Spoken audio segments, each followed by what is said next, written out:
Can't control.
Yes, yes. But yeah, I think the Q Banks is going to help you. You can do multiple quizzes just on whatever chapters. You can do chapter one. You can do chapter one and two, chapter one, two, and three, chapter and until you do the whole thing. So that would definitely help you on that. All right, welcome. Hope you guys had a great week. Hey, listen, before we get started, I did want to. We got this early on. I think last week, but for you guys that are studying for securities, one of the biggest reasons you want to get securities license is you want to be an RVP. I mean, that's a requirement really for that. And so they this third and fourth quarter, and I think this is why I'm really pushing y'all for you to study and get really focused on passing these securities exams because after you do that, really the work is just production, right? And then production, um, I can help you with production. That's not a big deal. We can both work the production together. Um, but more importantly, going into the third and fourth quarter, if you're going to become an REP, you can get stock options uh, up to 50% more than normally we get, right? So right now, let's say if you in the past went to RVP and there was no growth, meaning you just did what was the requirements, you you you as a new RVP would have got $10,000 of stock. Okay. So that means you do your production and the production is 20,000 in premium, right? And have 7 licensed people on your team to go to RVP. That is the minimum requirements for you to qualify for a stock option bonus, right? So you would have got $10,000 in stock, right? So if the stock right now I think is like at 325, 321. So again, you divide that, they'll give you X amount of shares by 10,000, right? If you had an increase, right, in one of the others, which is premium, which is life insurance, or life licenses, okay, which means you had, like, let's say that quarter last year, last year, quarter from July through September, you only had 2 licensed people, right? But this quarter you had 3 licensed people, which is mean 1 license a month, right? One new life. That means you would have grown in licenses. Okay.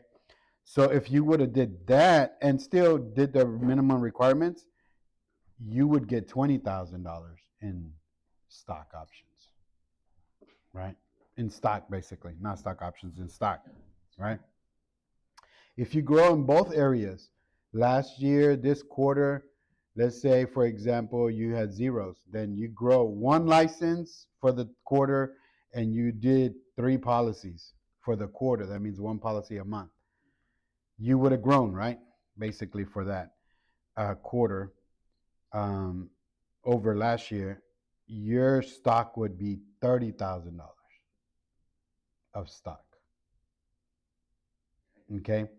So the idea is to grow in that particular quarter from the year before and do your minimum requirements. Again, your minimum requirements are having 7 licensed people in your team and doing 20,000 in a 2-month period, which 20,000 in premium, if you divide it by our average, is about 20 policies between both months. Okay.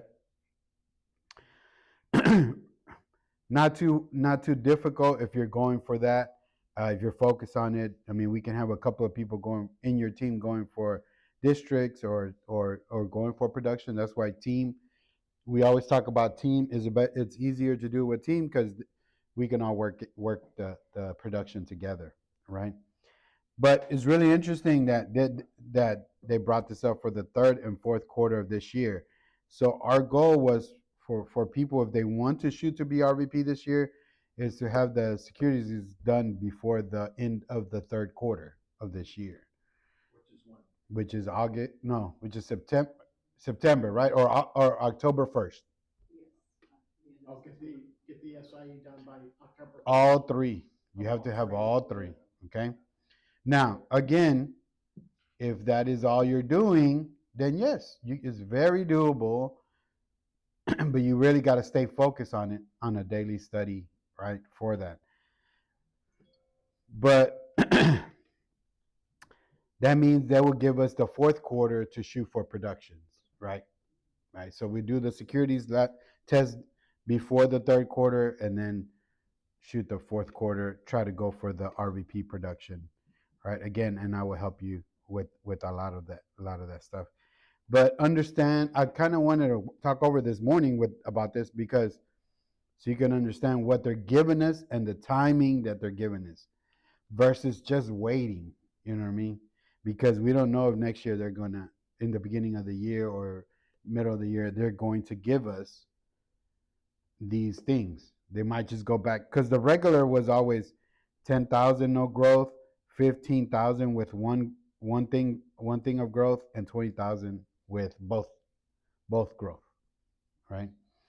So they've increased it, by basically $5,000 to $10,000 more in stock. Okay. So for the production, it's 7 licensed. You have to have 7 licenses already.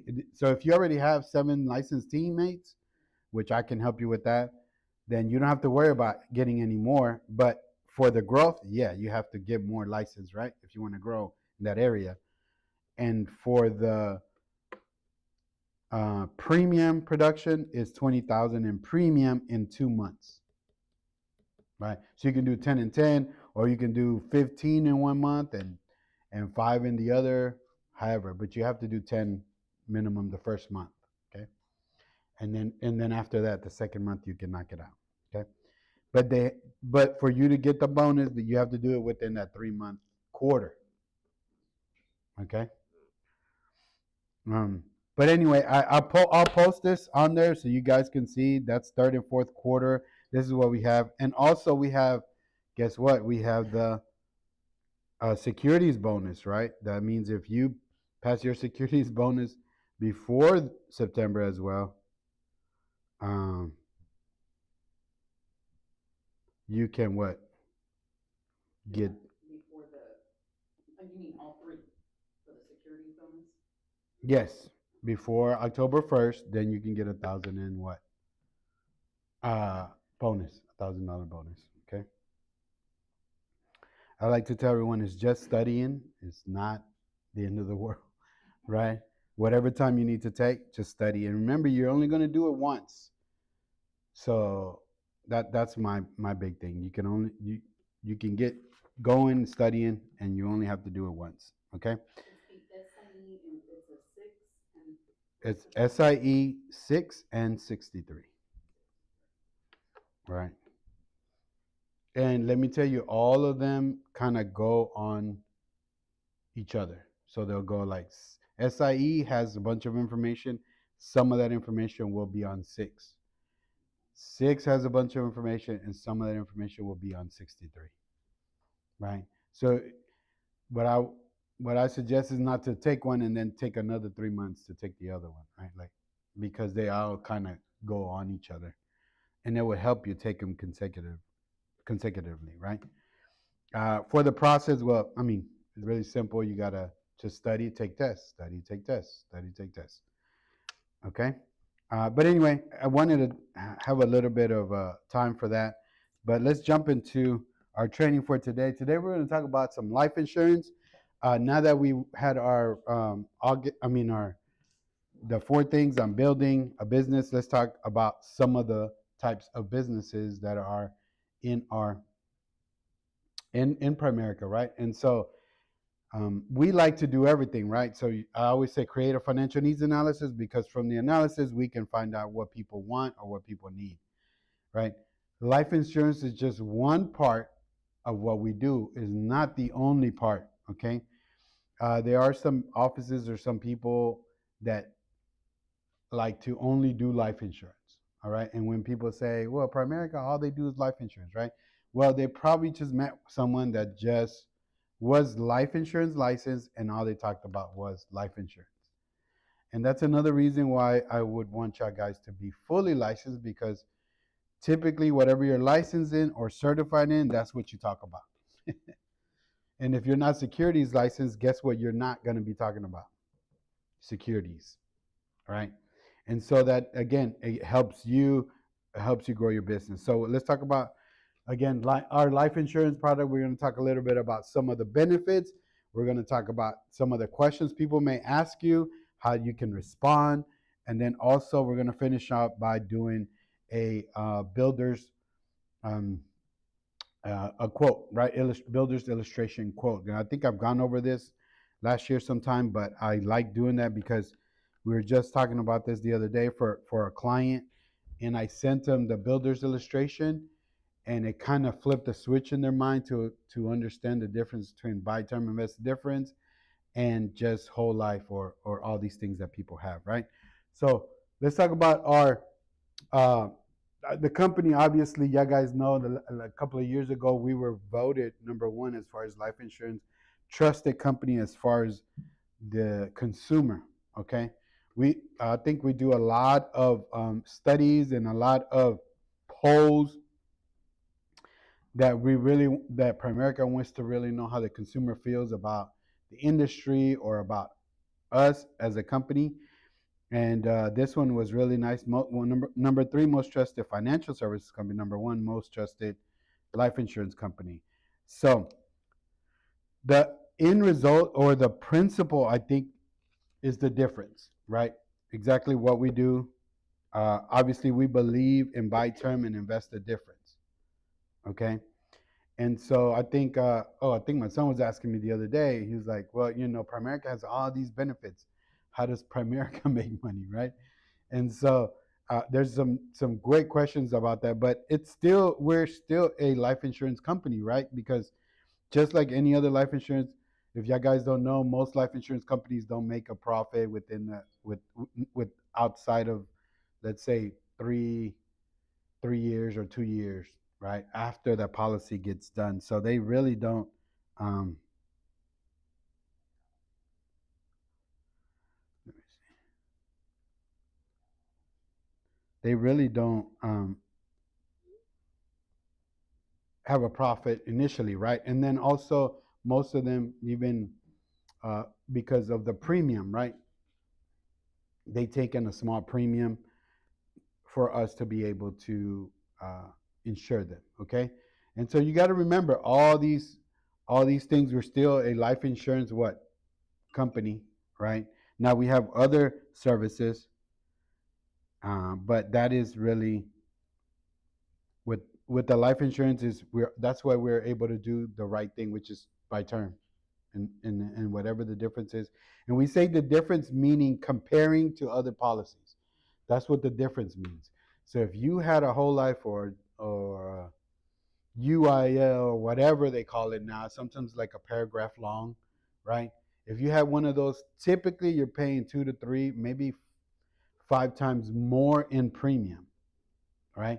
So when we say by term, that means you would pay less typically, and the difference would you can do whatever else, right? Invest it or save it, put it to the side. And like we always like to joke, even if you put it underneath your pillow, it will still make more than the UIL, right?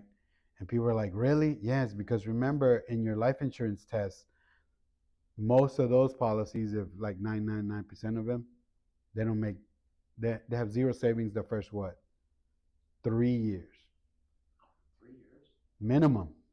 That's in your life insurance test. Remember, right? I've seen some where they have zero savings the 5 years or 7 years, okay? So you're starting at a negative. So you're starting at a negative, right? And then you have to catch up, and then the interest is not there. We'll talk more about that, right? Our buy term and invest the difference approach beats cash value policies all the time. So cash value, you guys know, is all the other stuff, right? They can name them different things, right? But then again, not all term is the same as well, okay? So there's a lot of benefits our term has that if you go somewhere else and get a term, they might not have, okay? Let's look at a couple, right? One, obviously the credibility and quality. There's some term companies out there that don't have the credibility, or they're not big, they're still smaller companies, that kind of thing, right? The term length, right? We have up to 35 years, depending on the client's age, that they can qualify for term, right? Some companies just have 20, some companies just have up to 25, some have up to 30, but we really upped our game by giving us some more length on those terms. Obviously, our renewing options and rates are leading there as far as prices. One policy fee, that was always a big deal, right? Because if you ever look through some of those cash values and or some of those terms, sometimes they might have multiple fees or costs, right? That's another reason why you can't save in those policies, because they have a lot of fees and costs, right? Obviously, we have e-delivery. You have My Primerica Online. If you don't know this, all your clients are able to get the app, My Primerica on app, and they can have their policy there, and they can literally make changes on their own. Beneficiaries, right? They get mad with their spouse, they can go change them real quick, right? As far as beneficiaries, right? No war or terror clause. That's another benefit that most of policies out there don't have, right? And I think we talked last time about the 9/11, right? How we were able to pay all those policies, and some companies did not pay, and they used this as an exclusion, right? It was a terror or war, right? Automatic increases, request, right? So that means if I just had a client right now, last month, we were able to do her policy. She thought she wasn't going to qualify. We did her medicals, and actually, I think she went from 150 to 250,000 for the same price, right? Because she was actually in very good shape, and she was, took care of herself and that kind of thing. So that's what AR means. AIR means, right? Because if everything is good, the same price is there, we're going to give her more coverage. Terminal illness benefit, we're going to talk a little bit about that, but in case you come down with some terminal illness, you can take some of your money out. Increasing benefit rider, because the cost of living, right? If you're protecting yourself and the cost of living is 5% of your inflation, then guess what? Increasing benefit rider lets your coverage continue to grow as inflation, right? Or more. I think it's 10% that we're able to get every year if you want to. If you don't, then you can stop at any time. Waiver of premium, obviously, if you get what? Disabled. If you have waiver of premium, policy what? Pays its, you don't have to pay your premium and you're still covered. Spousal conversion, we talked about that, to where if you get a divorce, right, you can keep that policy and the spouse doesn't have to be on there anymore, right? Child rider benefits, one child, we say all child under one thing, right? Instead of paying them each for the child, right? Contestability period, that means if you had a policy before, when you're doing a replacement, the incontestability period is shorter instead of 2 years. So, I mean, that depends on each situation. And the financial needs analysis. Tons of benefits. We're going to go into a couple of them, some specifics, right, on that, right? So let's talk about power term. Power term first is our non-medical, right? Non-medical product. So that means if you did a policy that it was power term, they did not come to your house and got your blood or anything like that. All right. It's always through just your medical background. So they'll grab that. So if you went to the doctor, it'll show, they'll be able to access that.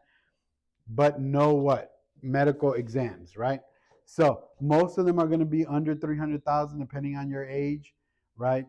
If you're older, it's less, right? So I think if as you go to your, and it's a chart out there, but as you get to your 40s is 250. You get to your 50s is like 200.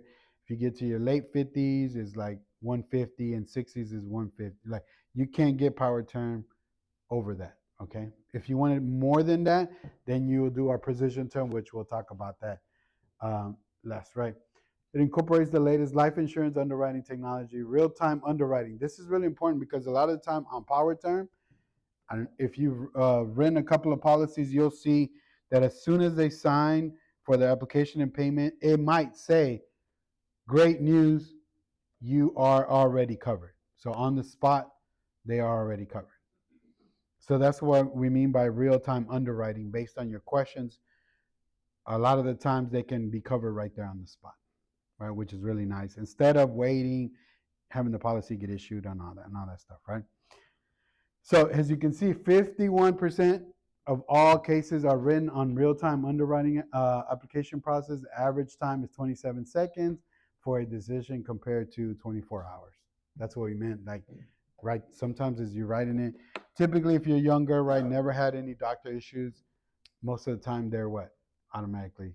And they will tell you, great news, you've been approved already. You don't have to wait, okay? Which is, again, real-time underwriting. A lot of companies don't have that, right? You still have to, a lot of companies still, you have to fill out a paper application, which, which is crazy, right? Back then, that's what we did, the application, right?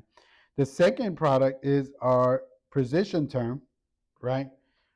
Which is medicals, right?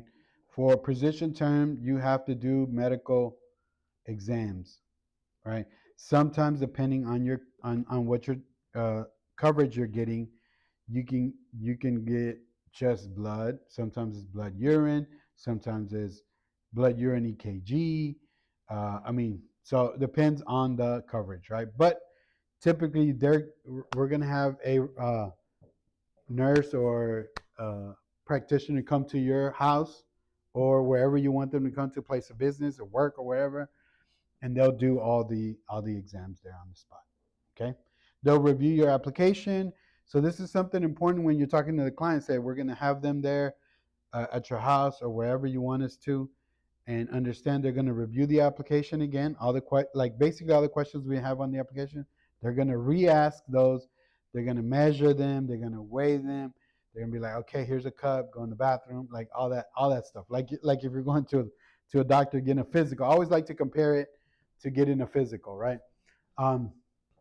To traditional underwriting, which means, hey, traditional underwriting, which means is the same thing, right? We're submitting an application and is going to what? Go through the process, right? It's not going to be on the spot because they still have to do the exam and they still have to make sure once the labs come in. So it's going to be a what? It's going to be a process. It's not going to be on the spot. So you got to prepare the client as well with these. Just say, hey, listen, this is the process. We're going to get the application done. We're going to get the first month's deposit. And then guess what? We're going to have a person come out to you, right? And they're going to do a what? The exam. And then typically they're going to send it back and we have to wait on the labs. It can be as quick as a week. It can be as fast, as long as a month, right? Depending on what the labs say, okay? About that, Yes. can I say something? Yeah, go ahead. Some clients are like, okay, so what am I covered? So, okay, so you submit the application, and there's no premium because we're waiting for the medical, right? Well, that's different. That's COD, okay? In this scenario, if we submit the premium, they are what?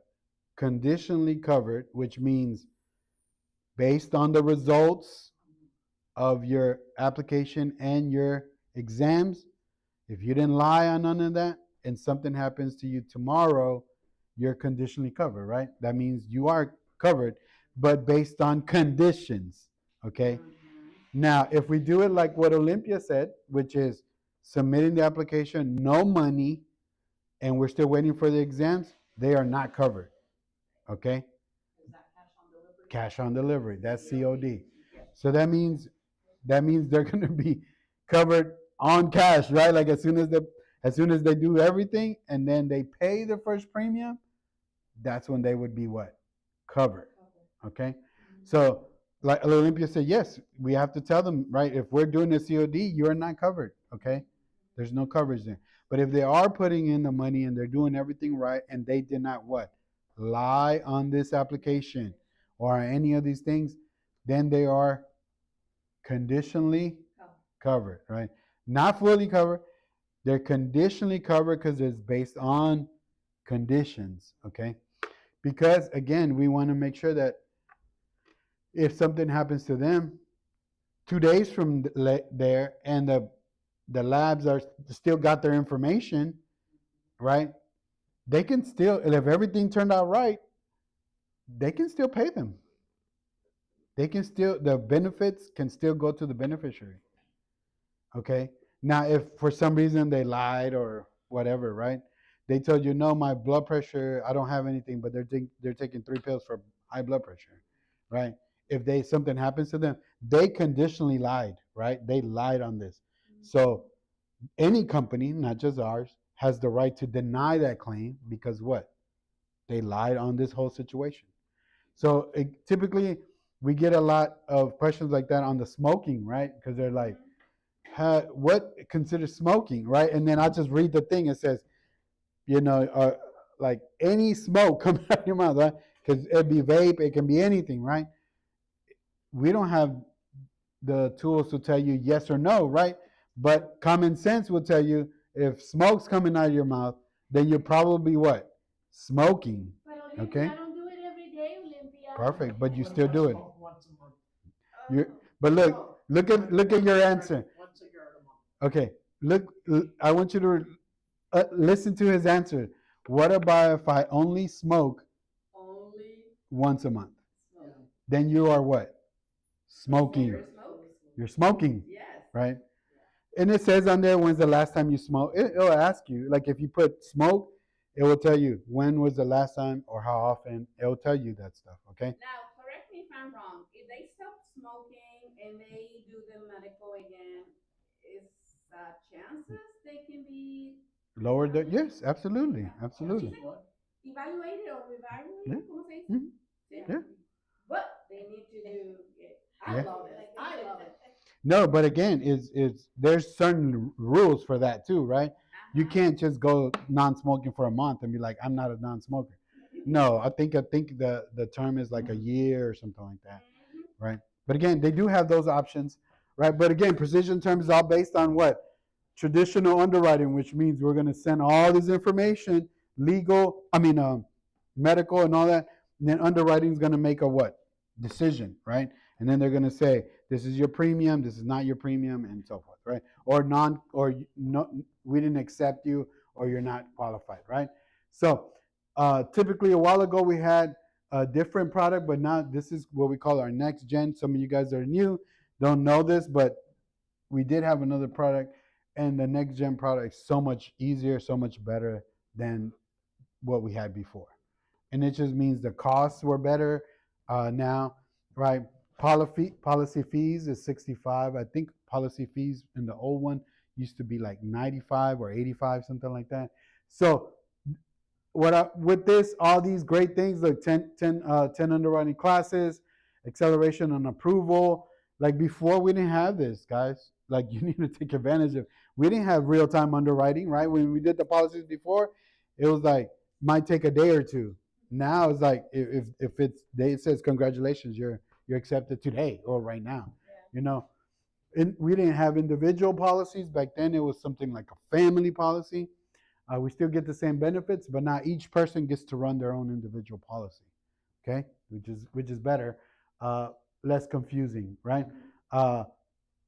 We have the My Primerica app, e-delivery now, everything. DocuSign back then, it's just send you an email, sign it, right? Which is really nice. All these features that have made our products a lot better, okay?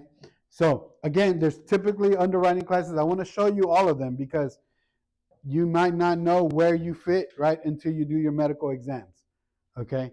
Now, obviously, 1 being the best, you're going to pay the least, right? And 10 being the worst, you're going to pay the what? Most, okay? So now, you can't tell by looking at Olympia what class she's going to be. I'm healthy. Right? I'm the best. So you can't say, oh, you probably are, 10, right? Because you smoke or whatever, right? You can't, but understand there's tons of classes, 10 classes for your rate. And it's all going to be depending on all these questions and your medicals. Okay? So this is another benefit because sometimes, right, other companies might have 3 classes only, preferred, standard, or whatever, right? And you might be borderline here or borderline there, but you're not at 10, right? Sometimes it just goes like 1, 5, and 10, some companies out there. So, hey, there's benefits for your situation, right? So understand those things. So let's talk about a little bit, again, credibility and quality. Obviously, our company is rated A, and AM's best because a lot of people are like, Henry, where y'all guys rate as far as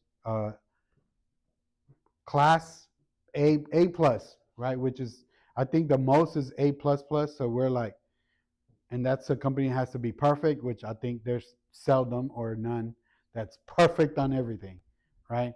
So A plus is a great rating. Obviously, millions of clients insured. I love this. 94% of the claims get paid within 14 days. Yeah, or less, right? Some clients say, well, something happens to me, what do I expect? Or what can my beneficiaries expect?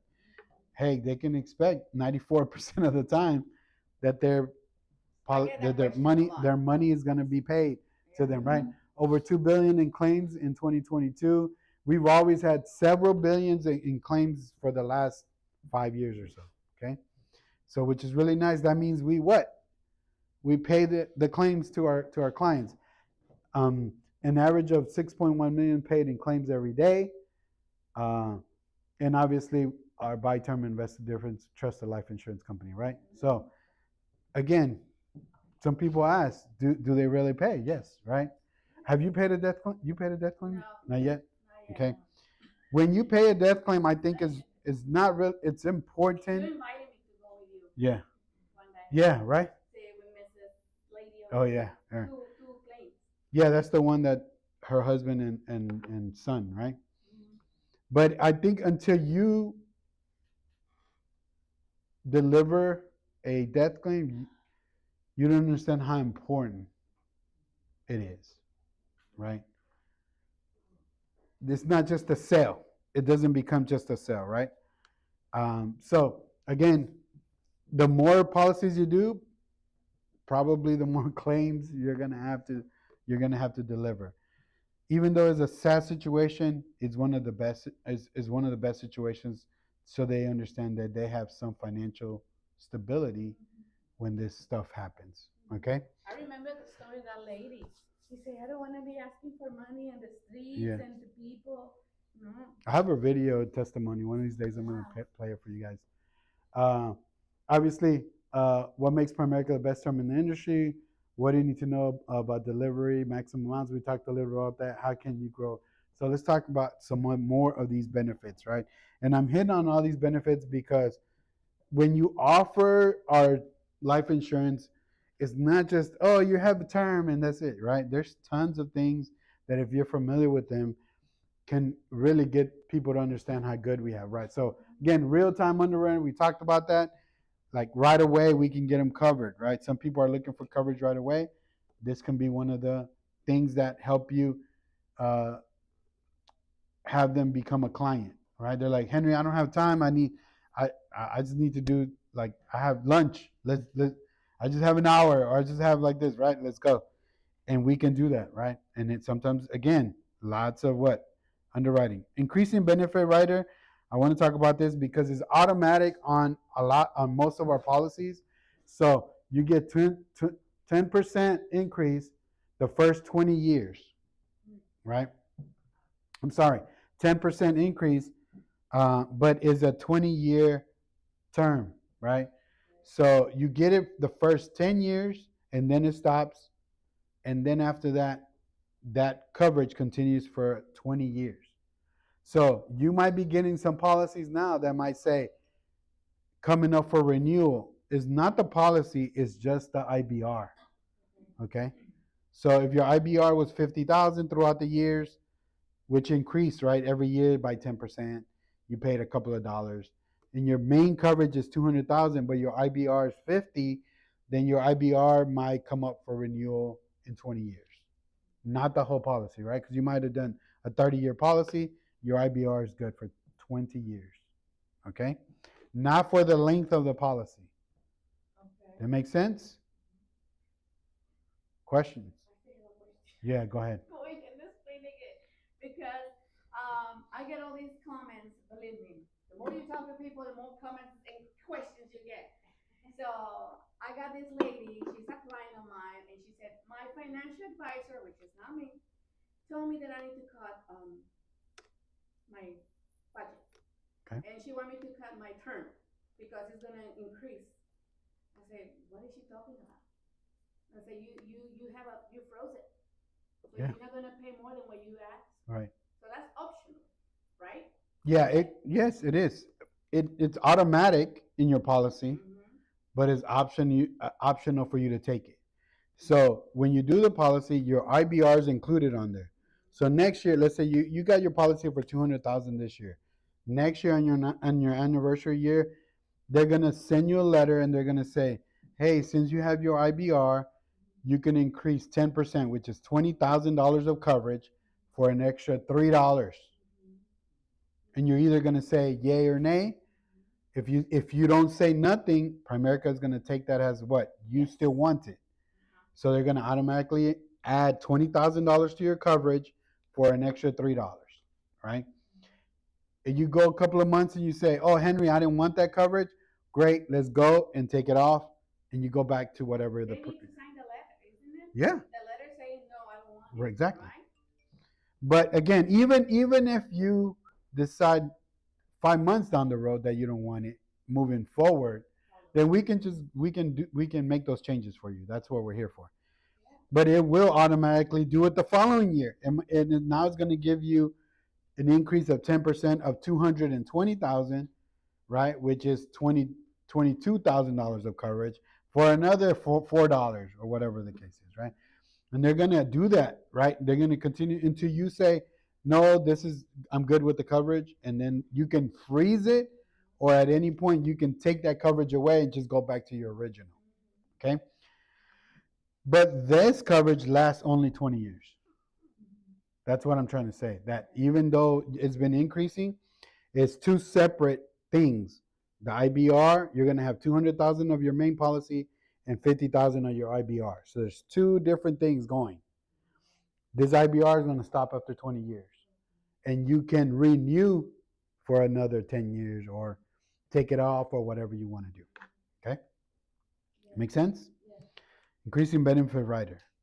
Again, it's automatically on there, but you don't have to take it when it comes up in your policy. Right? Terminal illness benefit, really important that we talk about this, right? Because this is really important if you have a terminal illness. There is a amount that you can do. As you can see there, it says up to 40% or 250,000, right? So if you have $100,000 of coverage and you become terminally ill, how much can you take if you have $100,000 of coverage? 40%. So how much of 100,000 would that be? Of 100,000. 40,000, right? So if I'm covered for 100,000 and I get a terminal illness, I can go to Primerica and say, hey, I want to take out $40,000 right now, try to cure myself, do whatever that I want, or my last wishes, whatever I want to do, right? You do not have to pay that back. But now your coverage is less than what? The 40,000 you took out. So your coverage is no longer 100,000, is what? 60, right? So on terminal illness, remember, you can go in there, and obviously it has to be approved, right? You have to have doctors tell you that you're in your last days and all this other stuff, right? Terminal illness means you will terminate at some, like, closer than right. Now, let's say I had $1 million of coverage. Can I take 40%? 40% would be what? You can't. Oh, up to what? That's what that means. You can either take the 40% or up to 250. So if you cover for $1 million, you can't take 40%, right? Because that's more than what? 250. So in that scenario, we would take what? 250 to do what? Medical, whatever you want to do, okay? So understand that process when it comes to terminal illness, okay? And it says right there, 70% also what? 400K if client was a waiver of premium, right? So you see how having waiver of premium helps you as well, right? Because now you can take up to 70%, right? Oh, the waiver of premium. Because remember, if you have waiver premiums, a little extra cost, right? Yes. All right, disability and waiver of premium. This is what we just talked about. If you become disabled, you have this additional rider that says if you have to be disabled for 6 months, and then after that, submit the process, and then they will waive your what? Premiums moving forward. That means you will be what? Covered without paying your premium. Okay? That's what that means. Where do you find all this on DOL? Under the term products. Under term Uh-huh. products? Under products, and it says insurance, and then go under, child rider. Child rider benefits. You guys know our child rider benefits are really nice. You pay one premium for the rider, and it covers all the kids, right? Make sense? I have a question on that. So I haven't gotten any, I got a notification from my oldest, Uh-huh. and I'm paying his separately. Mm-hmm. But now I've got my middle one. He's about to be 20, but I haven't gotten any information from him. 25. Oh, it's 25. Mhm. So what does this mean? 5 days old up to 18 years old. That means for you to start the coverage. Oh, okay. For you to start the coverage, obviously 5 days old. Typically, I tell my clients if they have a social, it's okay. And most people don't get their social, they get it in the mail. They apply for it at birth, right? And then they get it probably like a week to 2 weeks later in the mail. Once they have a social, we're able to get them on there, right? And then if they're 19, you can't add them, right? You would To be like on their to own. the age of 18. Yeah, that where you can add them, You can actually add them. right? And then the coverage is till 25, right? So I can add my twins to Pablo's policy. Yes, they got socials. Yeah. I can add them to his policy. Yes, And absolutely. no extra cost because he's already paying for the first two. Exactly. See, that's why the child rider is important, right? If they're already paying for one, Just add all of the them. rest of them. As they are born, keep on adding them, and they would pay the same price. Okay. This works really well if it's a family has like a lot of kids. Can really save money on. Okay. Again, you can add them all the way to their 18, and then also they're covered though till they're 25. At 25, you'll start getting some letters or something 6 months prior that will say, hey, they're about to turn 25. I typically tell you as well a couple of months before, right? We already talked about this. If their medicals come back really nice, they were really in good health. Instead of paying $50 for 100,000, now we're gonna increase their coverage and they're gonna have 200,000 for $50. That's what we mean. Automatic increase because they were really what preferred rates or whatever the class in, they were a lot better than we thought standard. Okay. We automatically put that when you're doing your policies. You should automatically put that, right? Because they already understand that they're going to be paying $50 or whatever we budgeted out for. Now we're just saying, hey, you're going to be able to get more coverage now than what you originally signed up for. Now, can they just not get the coverage and still pay the less premium? Yes, absolutely. We just got to let our underwriters know, hey, they don't want the air anymore. They just want the lower premium. Instead of $50, they want to pay 35 or whatever the premium was, right? Obviously, the financial needs analysis. Actually, most companies don't do this, right? I care to say no company out there does this, right? Which is based on the financial needs analysis, what you're going to understand what the people need of coverage or what they need as far as insurance. You'll find a budget when the analysis. I think the last one that young man that you were talking about, y'all guys did an analysis first, and then we put a budget, right? I think we said $100. We were able to do some a policy and some savings and a bunch of things, right? So the financial needs analysis helps you construct everything together, okay? On that. DocuSign, okay? We already know that most back in the day, dinosaur companies still used to do paper signatures, right? And let me tell you, most students now don't have a signature, by the way, if you don't know that, right? They don't know cursive, okay? But DocuSign can adapt a signature for them, right? If they type in their name, they'll do it for them. But either way, DocuSign is so much easier. We can send them an email, right? And for the policies, guys, each person needs to have their own email and their own phone number. Okay, we can't have. Most of the time, not gonna let you if you have the same email for like 3 policies. No, you can't do that, right? Now, if you're gonna be the payer or the owner, is different. But as far as the insured, you have to have your own email. Okay. We talked about let's talk about band, right? Like just like investments, the more money you invest, the less you pay in fees or less the cost is, right? Believe it or not, which I think it should always be less. It should be always upside down, which I always thought was like the person that's putting in less should have the less fees, right? Because they don't have enough money. But I understand the logic, which means the more we have, the better rate I'm going to give you, right? So if you are being covered between 15 and 150,000, that would be your one price. As soon as you hit 150, from 149.99 to 150, that's a different band, which means a different price break per thousand, right? So if your client says, I want 150,000, I like to do a what table, but you can always say, let's see what 150 says. And a lot of the times, guys, it's cheaper to get 150 than 100,000. And why is that? Of the band, right?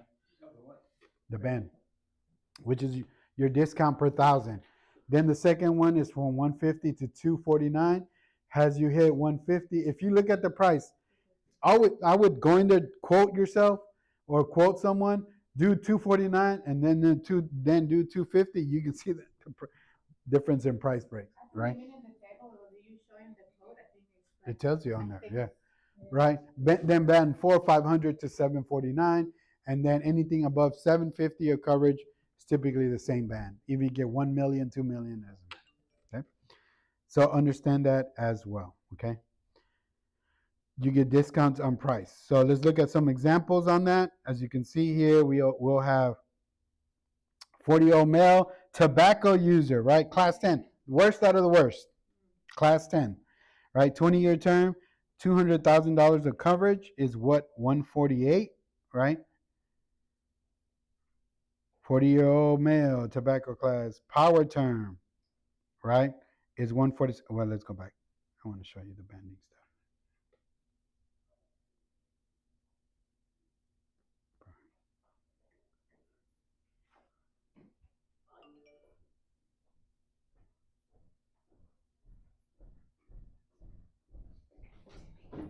Right? Monthly premium is going to be 148. So let's look at that example. Tobacco user, power term, 20-year term. Power term, right? 20-year term. So let's go 40-year-old male tobacco.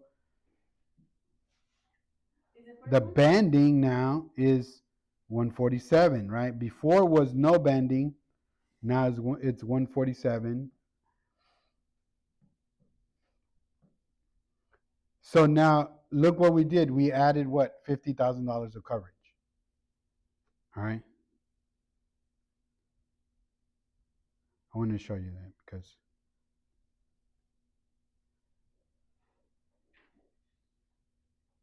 how much is 200,000 for a 40-year-old? 20-year term? What does it say there? 148, right? No, he's tobacco user. So that's 200,000 is 148, right? Same guy. Now we added $50,000 of coverage.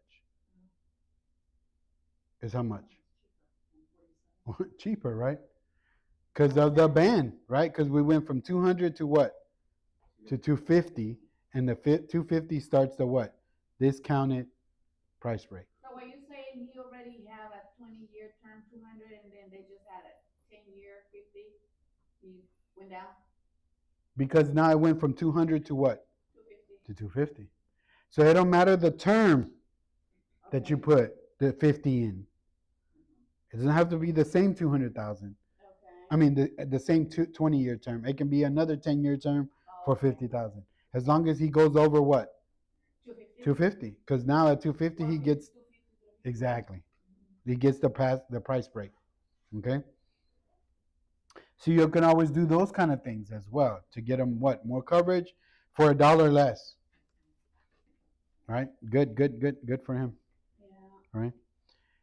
So an example here, as you can see, 550 is $60, 600,000 is $65, 700 is $75, 750 is $76. Okay? So for an extra $1.67, he gets $50,000 of coverage more. Actually, $1.20-something. So you can always say, hey, I'm paying $1 for every 50,000. No. Right? But you get the banding, right? The banding. Obviously, $11 more a month per month, you can get an extra $150,000 coverage. So we went from 65, 600,000, right, to what? 76. All right. So again, when someone says, hey, I need $600,000 of coverage, make sure you quote them, right, with the price break and all that other stuff and the banding, right? All right. So let's go with a little bit of overcoming objections, why people will why people make decisions, and what are objections. Obviously, some people are going to say, I don't need it, or we're going to talk a little bit about the most common ones and how you can ask or respond to those things. Okay? So, again, what is what? Overcome the objections, just a question someone's in their head that hasn't been answered yet, right? Exactly. So, our job is to help support the client in taking in action, making a decision, right? People make decisions emotionally, justify them logically. Is typically not logically and justifying emotionally, right? We see this in cars, we see this anywhere they go, right? We see them. That why you think there's model homes, why you think there's test driving the car, right? Logically, we would be like, if we were to tell you, hey, in a house, this $300,000 house, if we were to say, hey, come in, get this house, look how awesome it is, but in 30 years you're going to pay $750,000 for this house. Most people would be like, this is not worth $750,000. But they come and say, hey, look at this house for just $2,000 a month. You can have this model house, right? Because they're selling it more on what? Emotions versus logic, right? And let me tell you, that's probably the truth on anything, right? Same thing with dating, right? It's always emotional, or it's not like logic, okay? Questions that people draw and push them away, right? So one of the first things that we want to do when people are asking these questions, obviously want to create some interest or need, and then answer the question, and then give them a solution, all right?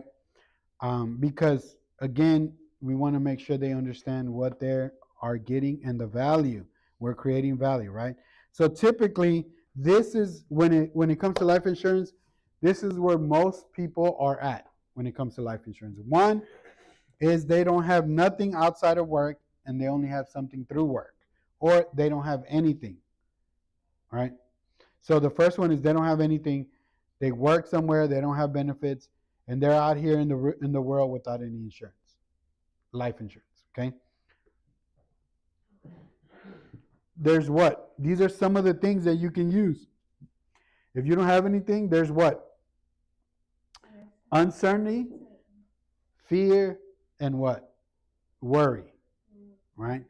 And so some of the things we can say is, what about if something happened to you today? How would your beneficiaries or your family, what would they do, right? Do you have fear if something happens to you that your beneficiary's lifestyle will not continue? So this is what most people are thinking. So this is what more of the things that you can talk about, okay? Limited coverage, right? That means they only have it through their job or through some group or something like that. And then these are some of the things you can talk about. You're not what? In control. You only have, you can't take it what? With you. Portability issues, right? If you leave your job, can you take everything with you? No, right? If you do, or if you do have the option, it's typically what? More cost, right? So you got to remember in our life insurance exam, if you go from group to individual, what do you have to get? Do you guys remember that? You're converting from group to individual. What kind of policy do you have to get? A cash value policy.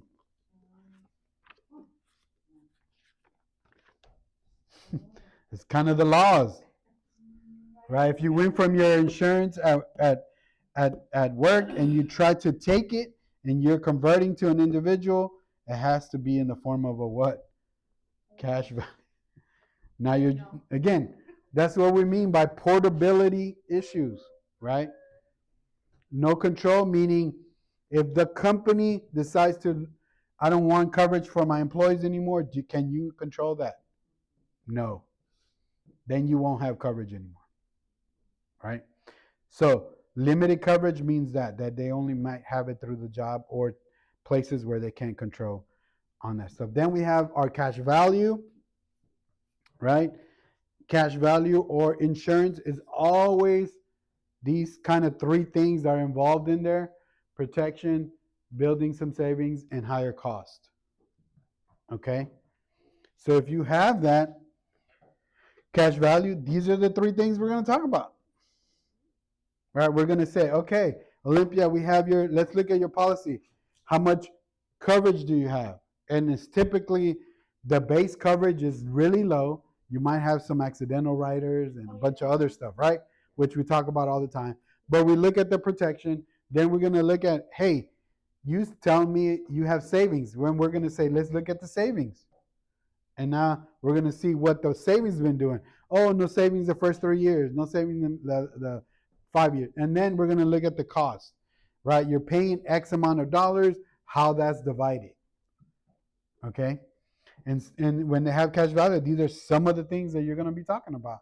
So you got to understand cash value. And then term insurance, right? Again, term is not, all of it is built the same, but you're going to look at how much protection do you have. Is it, because we've had some clients where they think they have $1 million of term insurance when it's like $200,000 of 30-year term, and the other $800,000 is accidental. Right? But so do they have $1 million worth of coverage? No, and I have right here. Right? You have proof on The those. company, American Insurance. Right? Life. But they would tell the client you have $1 million worth of coverage, right? Right? But you do have 800,000 of accidental, right? Accidental coverage. So again, you got to look at the protection, the pure protection. You got to look at the income replacement, right? Do you need it? Do you need all that coverage? Or do you need more? Or do you need less? You got to look at the need. And what is the cost? Again, is it cost less? Look, guys, typically out there in the industry, if you come across someone who says, yeah, I have term and I'm paying $10 for $1 million, that is not term. That is an accidental policy, which means it only covers what?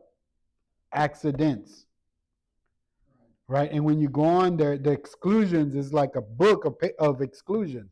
It doesn't cover you if you go to the doctor. It doesn't cover you if you got a regular illness. It only covers if you died in a plane in window seat 3 at 8 p.m. It will tell you specifically what it covers. That's why it's so what? Cheap, right? Because most of the times it's not going to pay for what you really need. So we got to look at all those. So we broke it down to 4.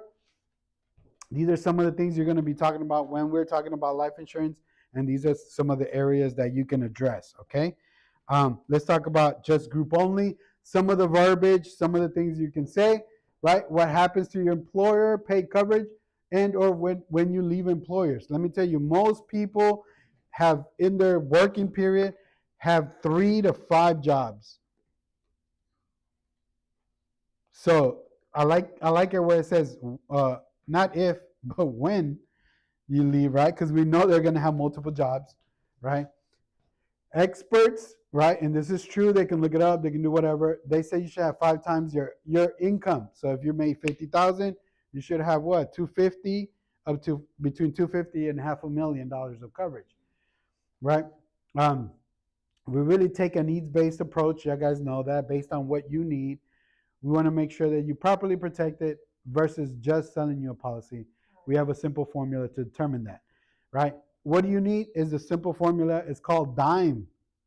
How much debt you have, how much income do you have, how much is your mortgage, and how much is your expenses for kids' education if you have kids, right? From that, you can say, hey, you need X amount of money or X amount of coverage, right?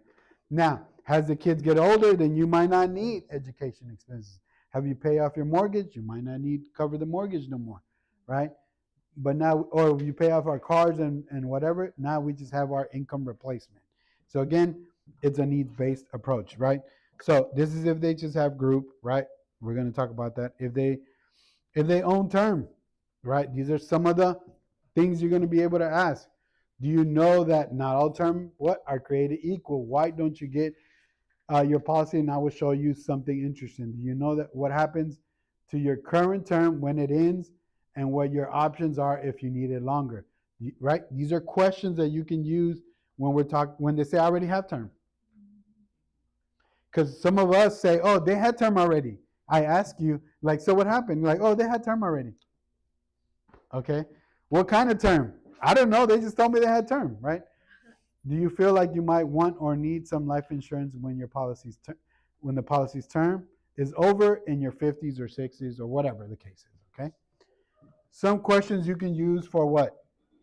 When you have term only, right? If they have cash value, these are some questions you can use if they have cash value, right? I have an example, I think I show it all the time, from a actual client where they had a illustration and it says when the savings starts and all that. If you ever do that, I mean, I have, if you ever need them, I have tons of examples. We have like a box full of stuff. Yeah, right? Because the client's like, this is trash, right? I used to have a trash right here, and it will say trash value, right? If you lose the savings when you die, how would that make you feel, right?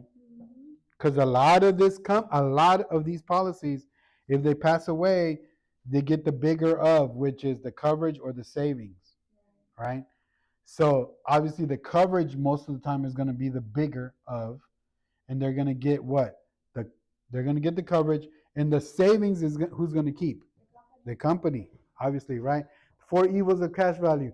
0 savings the first 1 to 4 years, right? Really simple to see. It's in the policy. It'll tell you savings starts, blah, blah, blah. Or there's no savings till after X amount of years. Obviously, bad rate of returns, right? 2 to 4%. We know most of our mutual funds can do way more than that, right? You get to borrow your own money. When they say, hey, you can take out money for whatever, you're not taking it out. You're doing a what? You're doing your own, you're loaning your own money. Okay? You're loaning your own money. Doesn't even sound right. You're loaning your own money. Right? But you pay interest back to you? Do you pay interest back to yourself? No. No. That's another myth. That is not, if you loan your own money, you pay interest back to yourself? No, you pay interest to who? Company, right? Higher interest, right? It could be 6 to 8%. And you lose your money if you pass away, right? Your savings, right? If we can put together a plan better that gets you more coverage and more money and spending less and saving more money, is that an option? Right? I like looking at all these because we go back to the emotional part versus logical, right? This is one of the times I was training with my RVP. That question there was the question that got one of our clients upset, right? Let me tell you the scenario. We had a client.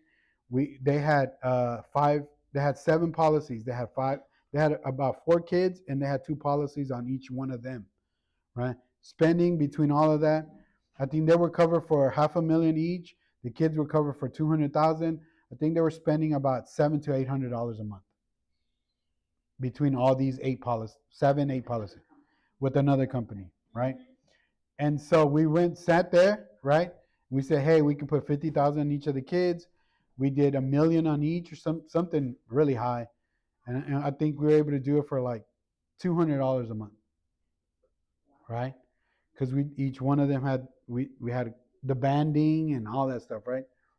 We changed the policy. They're like, absolutely, more coverage. I mean, same or more coverage for a lot less. Let's do it.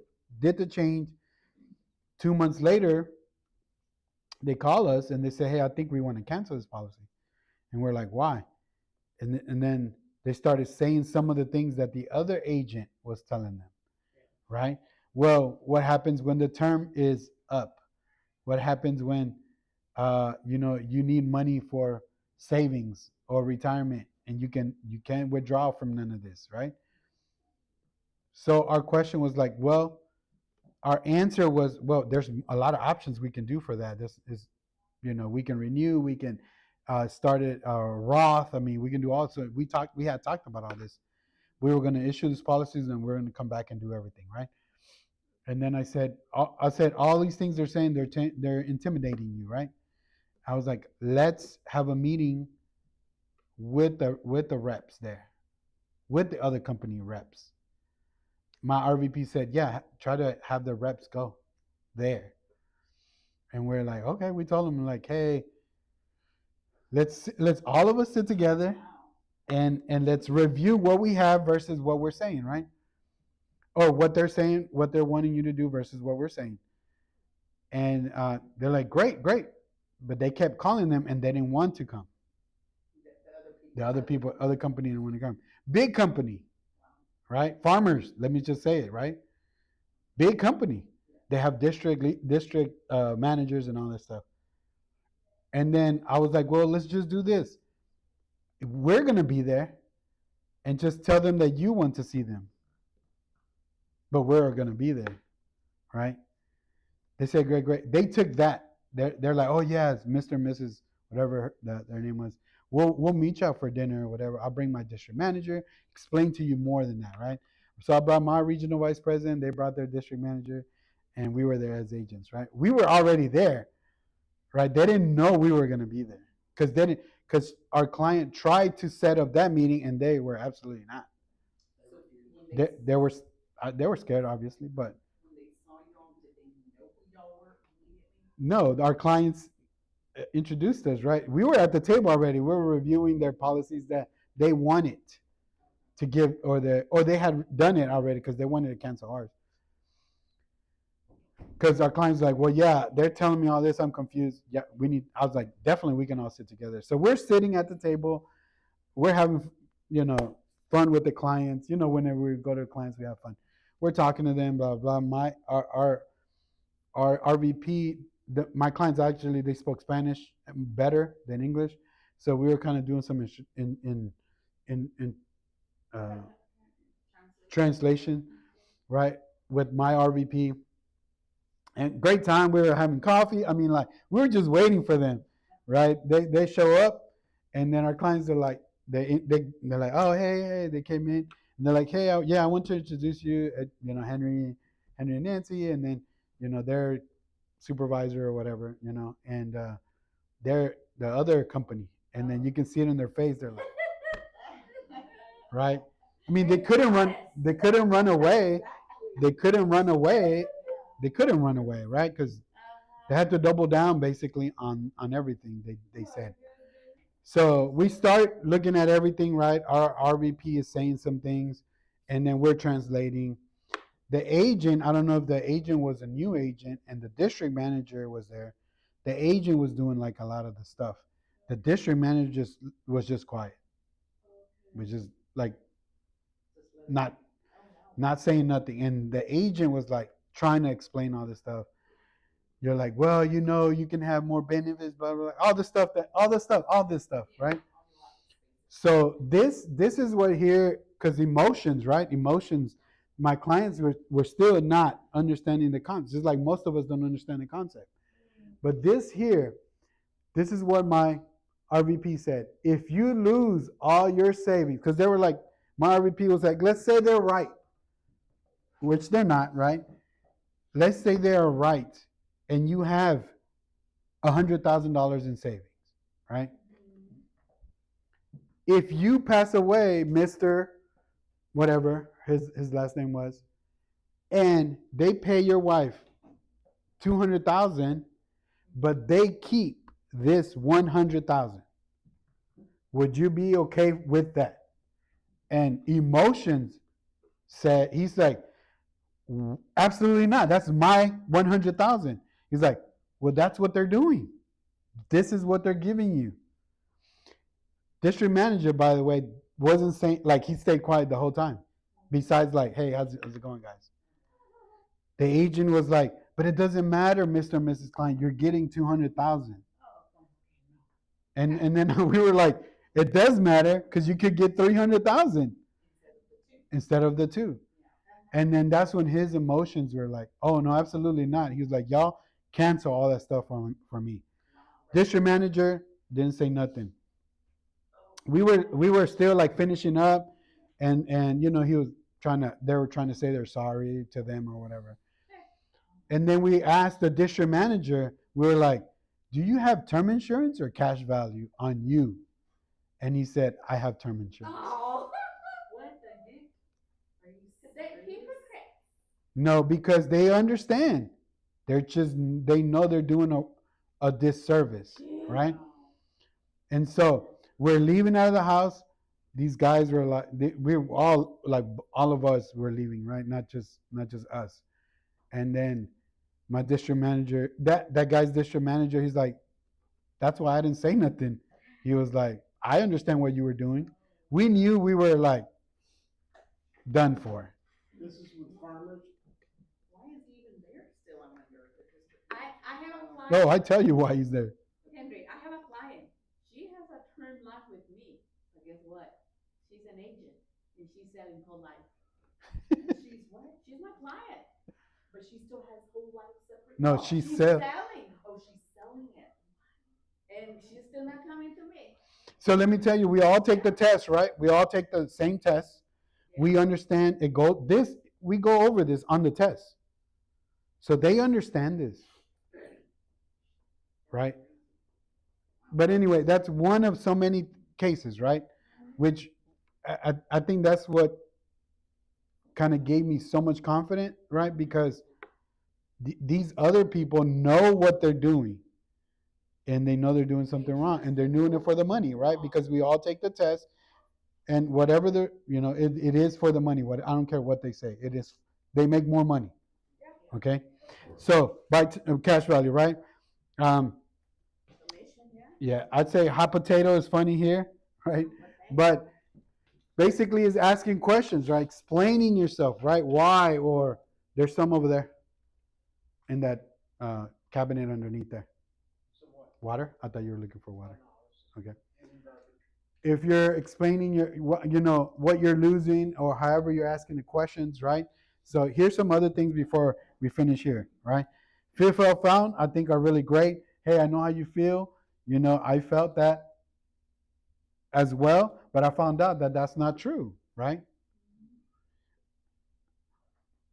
That's right. You're right. Right. We got to understand, like, half of the time the client doesn't know. Right? They were sold a bill of goods. That was not true. Right?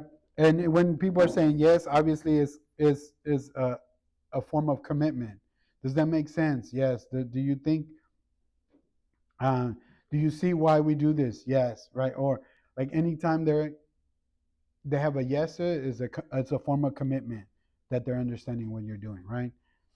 So, and they say no, it doesn't mean that you don't know. It means that they have some form of protection right there.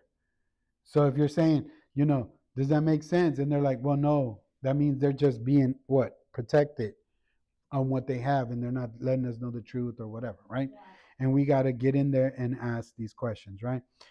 These I will post, but it just kind of give you the. I want to talk with my agent first.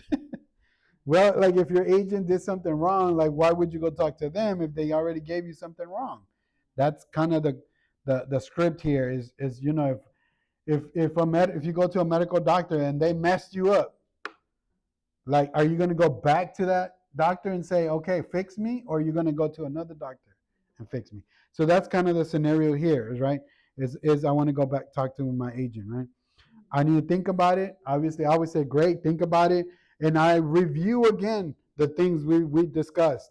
Look, this is why we're doing this. You're paying X amount of money for this. Now we're doing this. And kind of review the whole thing. Because if you understood, then guess what?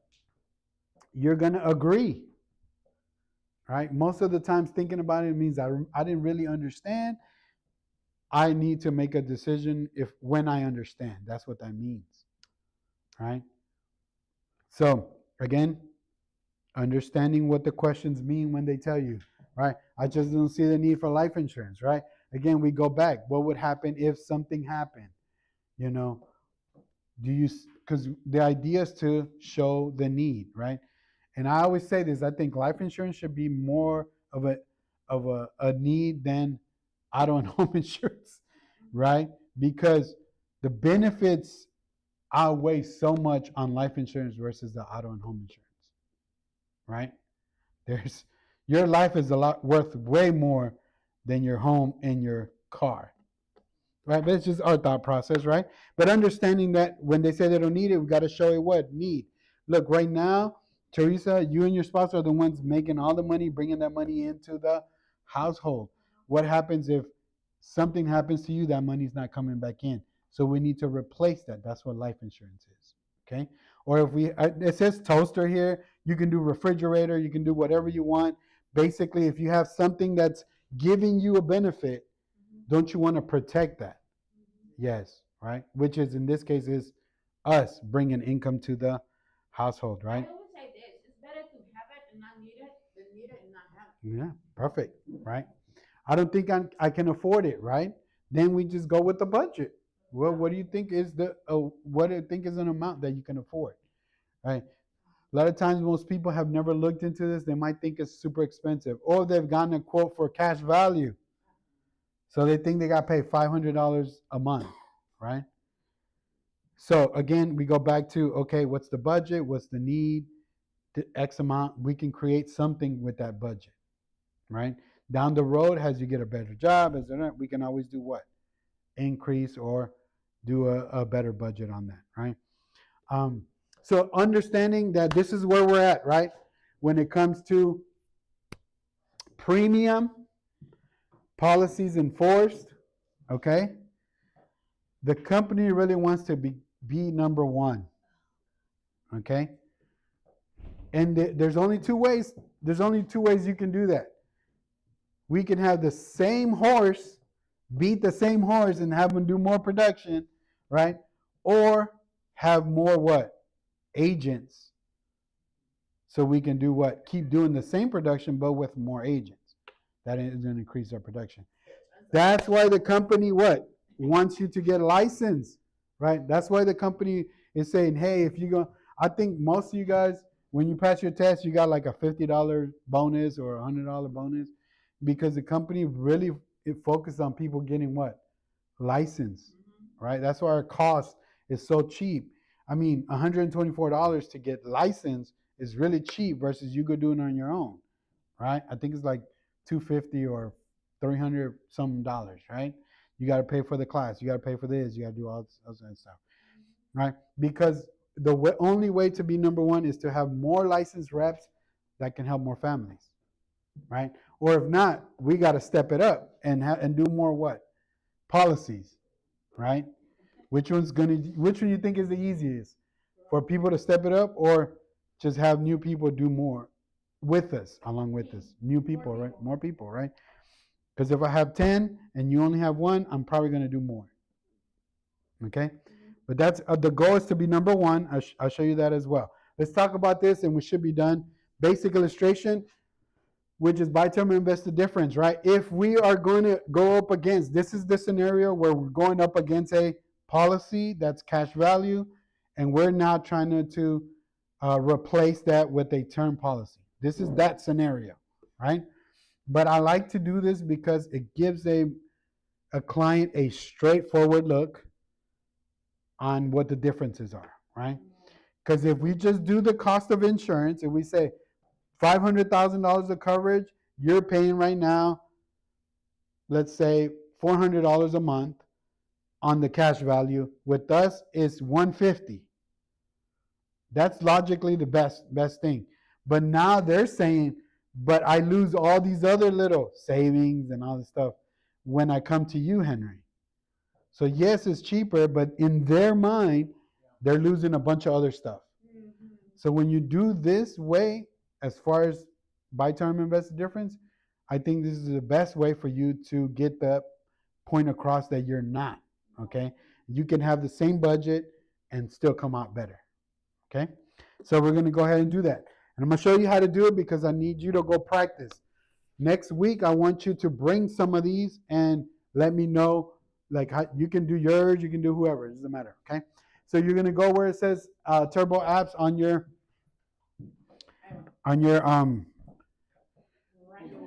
on your POL, right? And then you're gonna go, it's gonna open up this screen right here where it has all home, quotes, F&As. You're gonna go over here, you're gonna add a new person. You can add whoever, you can, make up a person, doesn't matter, right? And then we're gonna go add them, right? We're gonna add this person. And then once you add this person, it's gonna show up down here, okay? So when you add that person down there, you're gonna click on their name, and then now it's gonna pull this screen up, right? Clicking on their name. If they already have something here, like I made up Henry Smith, right? If they already have something here, it'll show what they have, right? If they don't have anything, it'll show 0, and then just go click on Builder's Illustration. If you already did one for them, you can just come back in here and click on BI there, right? Because it says Builder's Illustration there, right? You're going to click on it, and now you're going to go to the next screen. It's going to click Builder's Illustration, right? And it's going to pull up this screen, okay? Now, again, you can make these up. It doesn't have to be a real person, or it can be a real person. You can put on there, you see 123 Sugarland. I don't know where that's at, but right? I put myself, right? Male, and then I put he's 30 years old, right? Okay. And then you can add the spouse on there if you want to. Click on spouse and then put the spouse. If you don't, it doesn't matter. You can just do client. Make sure you put Texas on there, right? And we're gonna go ahead and go to the next tab, right? And then we're gonna create the product, right? If they qualify, remember we just talked about power and precision term, and now we're gonna go to what I say. We're gonna do power term here, and I'm gonna do 35 years, 250,000, right? Let's say they were already covered for 250,000. They were spending like $400 some a month, right? So we're gonna I added 0 kids. I'm just gonna do person to person, right? This is comparing something else, okay? Or the cash value, and then I'm gonna press calculate there, and then on this questions here, we're gonna do backdate, no. Increasing benefit rider, no. Exchange, you can leave that yes, but you don't have to. And then we can say exchange at 65 if you want to, or you can put no, it doesn't matter. But typically there, at least the first 2 need to be no, okay? Then we're gonna go ahead and calculate, and then as soon as you calculate on there, it's gonna show you, it says what, $60, right? Where it says calculate on top there, it's gonna say $60. You're gonna press calculate, it's gonna say $60, or it's gonna give you whatever the price is for that particular coverage, right? In this case, it told me $60, and you see I put no here as well on all these. I'm gonna do this for the guy that I told you last week. Mhm. He called me, and I already have the appointment for tomorrow. Perfect. And then there's a couple of more steps I want you to do, right? Then it gives you the premium table. That's fine. You can do. We already had 260. You see here, 225 is 65, and 250 is $60. Why? The band, the discount. Remember, from 150 to 250, you get a better price break, right? That is the band that we were just talking about. Okay, it shows you on the screen there, and then we're going to go to monthly. You make sure you do it on monthly here because we want to do a monthly premium. We want to compare that as well. Then we're going to add a couple of more steps. One, we're going to put here where it says fixed cash outlay entire program. Okay, that has to be fixed cash outlay. And then we're going to put the cash outlay premium, right? Which is in our case was what? $350. This guy was paying $350 a month for $250,000 of coverage. Okay? We're comparing a cash value policy. Hypothetical, right? So he was paying $350 for $250,000 of coverage and savings, right? Because that's the sale for them is savings in there. Okay? And then now we're going to go ahead and are you replacing? And we're going to put yes, right? And we're going to continue. So far on this, questions on this? On the investment rates, you're going to do conservative, moderate. You can do 6, 7, and 9, right? That's fine. Same number? Yeah, 6, 7, and 9. So in reality, we would be sitting down with the client, doing this comparison. Or we already picked up the numbers, that we picked up their cost already, and now we're doing this on our own. We're comparing it because we're going to come back and show it to them. Can Yes. we do, after we finish, You can do it. Yeah, you can do it. Yeah, Yeah. so he can see. Right. And so now we're going to do what? Print options here. You're going to do input page and then cash outlay page. You can do all these other ones. It's just extra information, right? But we're going to do at least input page and cash only, cash outlay, whatever, right? Those are the pages we're going to print out. Then we're going to go to print preview, right? And it's going to print out 3 pages, and it's going to have your basic illustration, the stuff you inputted, and your cash outlay, right? Cash outlay means it's going to give you the whole, what they were spending, $350, and is already going to divide the cost for your insurance and the investment and options for the investment part, okay? Even though you're not investment, you can talk about general rates and general illustration, okay? So if they say, yes, I want this, and you're not securities licensed, you'll do the life policy, and a securities licensed person, typically is me, would do the investment part, okay? Does this show like, I know it shows the rates and the costs, does it show, reflect if you invested the difference? Like at 90? Absolutely. That's exactly what I'm going to right now. Right? You beat me to the punch. Okay? So you're going to see on our first year, right? $250,000 coverage. Our whole amount is what? $350. Right? That's our cash outlay. Our premium cost is how much? Right next to it. $60. Right? So it has clients death benefit, which is $250. It has our outlay, which is the whole amount, $350. That's our budget. Then it has scheduled premium, which is $60, and the difference is what? $290. Right? $290. So if we put it in a mutual fund that gives us 6%, that year we would have what? What year? The first year. $35.95. We put it in a account that gives us 9%, we'll have what? $36.54. Let's jump to year 5, right? $350 a month, $250,000. How much do we have at 6%? Year 5. 20,000. 33. At 9%? 22, 35. 22. Okay. All 35. Wow, most of the policies barely start saving any money after the 3rd or 4th year. We already have how much? 22,000 in year 5. But you see, you can explain all those 4 things that are not good about all these other policies. You can explain it in 1 page. Yeah, like you're comparing the whole lot. Yeah, this is only like when you're comparing that. Yeah. Okay. Now I typically use it for everything because guess what? If our budget was 100, I can still say, hey, $60 for your policy and $40 for a mutual fund, and it will still give us what $40 in the mutual fund would be, right? Because then if another agent that does whole life is going to come to them and say, oh, you just have term insurance, oh, you don't have any savings, let me get you a policy with savings. But then you already have them in what? Savings. So they can't replace your stuff, right?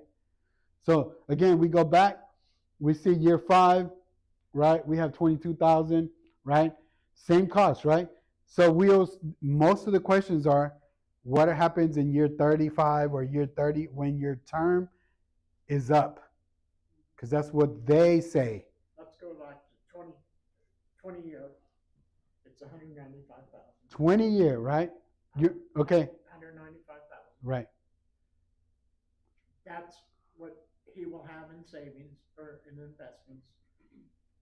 What would he have with the whole life? We started at we didn't even start saving till year 5.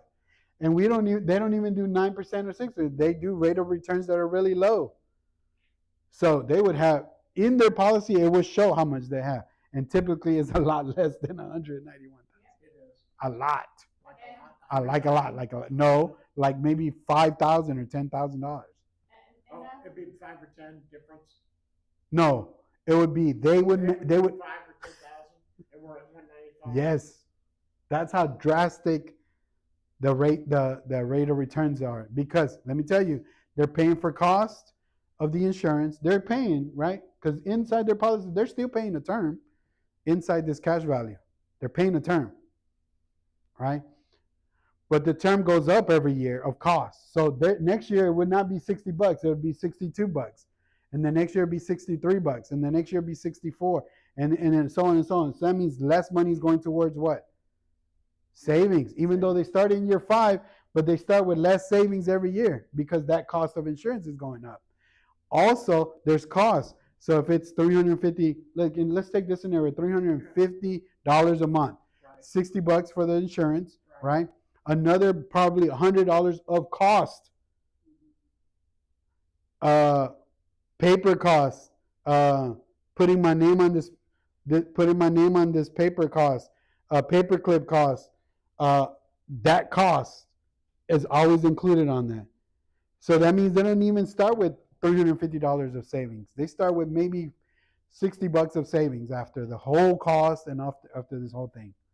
So to ever catch up is never going to happen because they start 4 years or 3 years or 5 years later. They don't put all that money in there, and the cost of insurance going up every year, and their savings going down every year. They're never going to catch up. Question: How come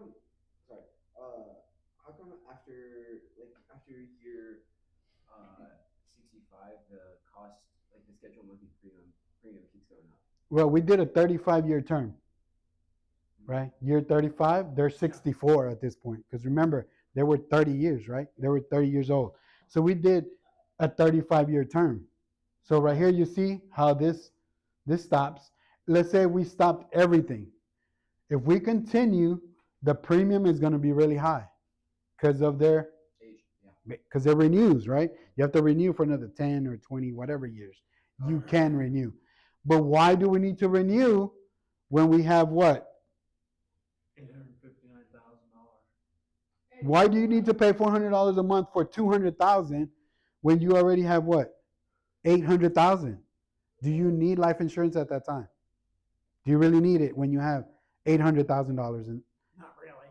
Not really, right? Not really.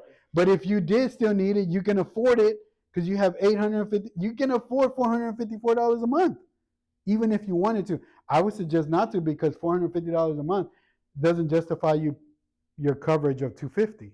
Why does that jump so drastically from 60 to 454? Because of age. Yeah, age. Because you're renewing this at this age. At that age. At that age. They But- had it when they were 30. So Right. He'd be 66 or something like that. Right. But this is the problem here, that when you try to say, hey, you're only paying $60 for the same amount, they think they're losing all of this in that whole life. They're not, right? Because it's never going to be this. But that's the mindset that they think they're losing all this. But if you say, hey, we're using the same money, right? And this is the great part. Let's say something happens at age 60. You have 534,000, right? Age 59, 534,000. If that client passes away, this is the most important part. The beneficiaries get what? Both. They get 250 plus the 500. Run that again? Year 59, right? Yeah. We're still covered for 250.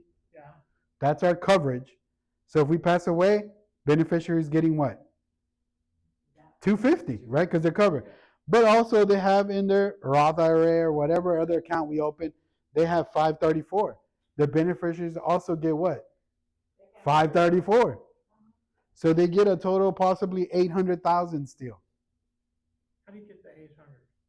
534 plus 250, Oh. right? Because they still have the policy. In the other one, it would never be 534. But let's say it was 22 at age 65. They had $22,000 in savings and 250 in the cash value. If they die, what happens? It doesn't matter what year. They have, They don't get the. what do they get? Get the savings. They don't get the savings. They get the what? 250. Any of those times in their policy over there, they never get this. And over here they do. right? But those are the 4 things you're explaining in 1 page. You don't have to do all these things. And over there, it's all in their policy. So you don't even have to worry about you finding something out of it. It's in there. Literally is in there. Right? So again, if they want this, they will tell you, do you want the savings if you pass away? Because you can tell them, well, I don't get the savings if I pass away. Do you want the savings? Great. Well, now your premium is not $350 anymore. It's $600 because you want your savings. So I'm gonna have to charge you what? More. So if my son bought this, he's 38. So 38, 48, 58, 68. He would have 859. If we did it for 30-something years, and Yeah. and I say it's more because most mutual funds average more than, I show you some examples all the time, that most mutual funds average more than 9%, right? But by law, for secure, you're going to learn on your securities license, you cannot tell people we're going to make more than this, right? That's just the general consensus of the industry. You can't do that, right? And you can't guarantee this stuff either, right? Because isn't it S&P 500, all that stuff, right? So this is the comparison. Remember, guys, we already have someone that's spending $350, they're covered for $250, and they think they have savings in this cash value, UIL, whatever it's called, because they're all the same thing, right? They change the little benefits here and there different, but it all runs the same way. But when you're explaining, if you just say, hey, I got term insurance for $60 for the same coverage, they think they're losing all these additional benefits or whatever. But they don't have to, right? But they don't have to, because we can say what? For the same price, for the same everything, this is what we're what? This is our end result. And I just specifically say, okay, at 30 years from now, Roger, 30 years or 35 years from now, right? Would you be okay with having 859,000 or having the coverage of 250 for the rest of your life? Which is another, let's say if you made it to 94. Are you okay with just having $250,000 of coverage or having 859,000 at that time? If you want to, because you can afford to pay for it. Yeah, no. But let's say it stopped at age 64. Do you just want to have the coverage of 250, or do you want to have actual money of 859? You would want to have 859, right? But let's say you don't have the 250. Would you want to just cancel it at the time, have zero money? Or would you say, hey, I'm okay not having 250. I already have 850. Would you be okay canceling it? You wouldn't need it, right? Because you have it. Yeah. And they sell the need on you need it for the rest of your life. Even though you're paying at age 94 $10,000 a month, they sell you on you need 250 for the rest of your life. Right? What do you think they, like this whole time, what do you think they're doing? Right? You think they're really just taking your money and keeping it in a pile? No. This is what they're doing. So if they can keep you in this whole life policy for the rest of your life, you paying 250, or even if it goes up to 500, that's fine. Because outside, what are they doing? They're gaining all this, just like the banks, right? Put in my savings account, put in my checking, put in a CD. Because what are they doing outside they're doubling it, they're whatever, right? Charging you interest on all sorts of things, or they're loaning it, right? We know banking industry is your dollar, they loan it 9 times, or you can use it up to 9 times. Those are all laws that they have that they can do with your money, right? Well, why can't you do that with your money? The investment difference, what would that be, like a mutual fund? Yes. Stock? Mutual Fund? Mutual fund, all the time. Just a mutual fund? All the time? All the time, mutual fund. Right? Or index, we do that variable annuity, right? It's based off a S&P 500 index. That's fine.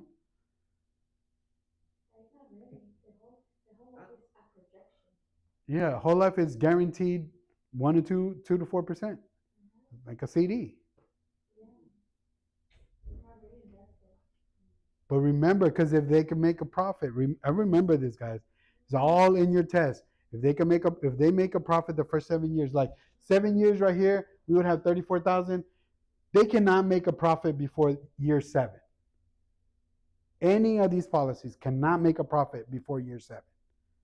If they did, they got to change it, and it has to be an investment account because they make a profit. The only way they can keep it as a whole life UIL, all this stuff, is because they don't make a profit the first 7 years. Now, the mutual fund fluctuates Yeah. from like 6 to 9 or. No, I mean, it can be 0 1 year, 0% 1 year. Next year it can be 54. The average, the average is what? That's the average. S&P 500 is 10%, average every 10 years. Or if you look every 10-year periods, average what? 10%, the S&P 500. But we have to remember that we cannot guarantee people anything about investment. Okay? Right? No guarantee. We can't guarantee anything, right? But again, the benefits outweigh the most. And I use this one so you can what? Learn how to explain all those things that they have there. Because remember, their emotion is like, I'm losing all these benefits. But we're gaining a lot more if we do it this way. Right? Any point in time, if you pass away and you have your policy covered, your policy pays and your beneficiary gets the savings that you have. It's not in your policy, right? It's outside because it's outside your what? Policy. Whether it's a mutual fund, whether it's a Roth IRA with the mutual fund, it doesn't matter. They will still get this what? Money. So if you break it all down, the 350 that we did for X amount of years, this is the result.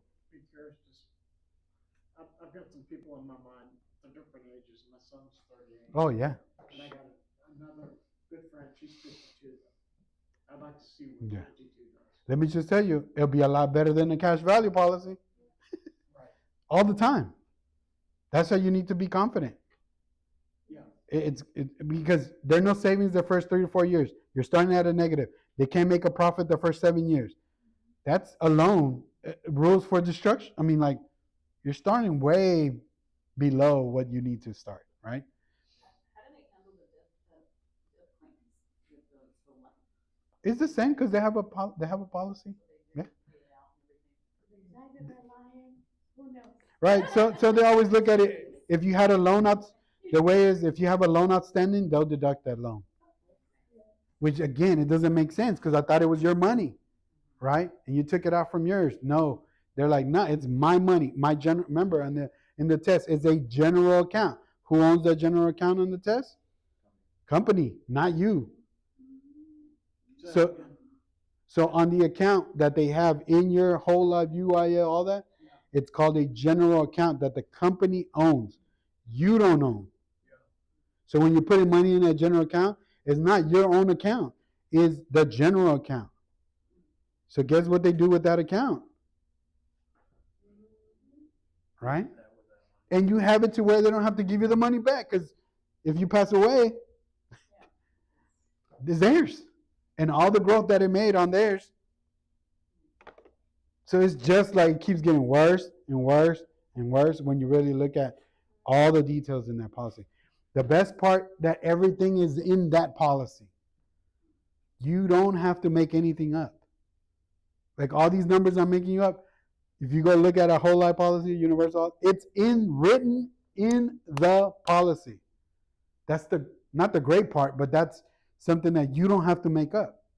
You can literally go get their policy and say, hey, look, we're under loans. It says, hey, the loan projection, it can be like 6 to 7% that you're paying on this loan. Right? And if you don't pay it back, it'll be deducted from your death benefit. It literally says it on their policy. His wife's 30. My son's wife's Yeah. 30. So this would be, this is started At 30. at 30. I want to show this to Yeah. But see, this is what I mean. Like you got to get in here, do these, work with these scenarios, and understand the concept, right? Obviously, even if they didn't have a whole life and their budget is $350 a month, I would do something like this for them, right? Like, hey, $250,000 coverage, or we might do a little bit more coverage because they might need to pay off house or whatever, right?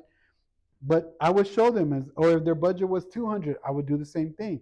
Look, $100 for your insurance, and then the other $100, and they'll pull up all these numbers. So when we get to X right here, we're like, hey, do I really need that policy? Well, yeah, let's do it. I can keep paying it. I can easily take $5,000 a year from my 859 to pay that policy for this year. I'm okay. But let's say, I can even pay this because look, I got 12 million bucks. I can pay that policy. $100,000 a year on this 250 is not worth it, right? Because the numbers don't check out. You're paying 100,000 to cover you for 250.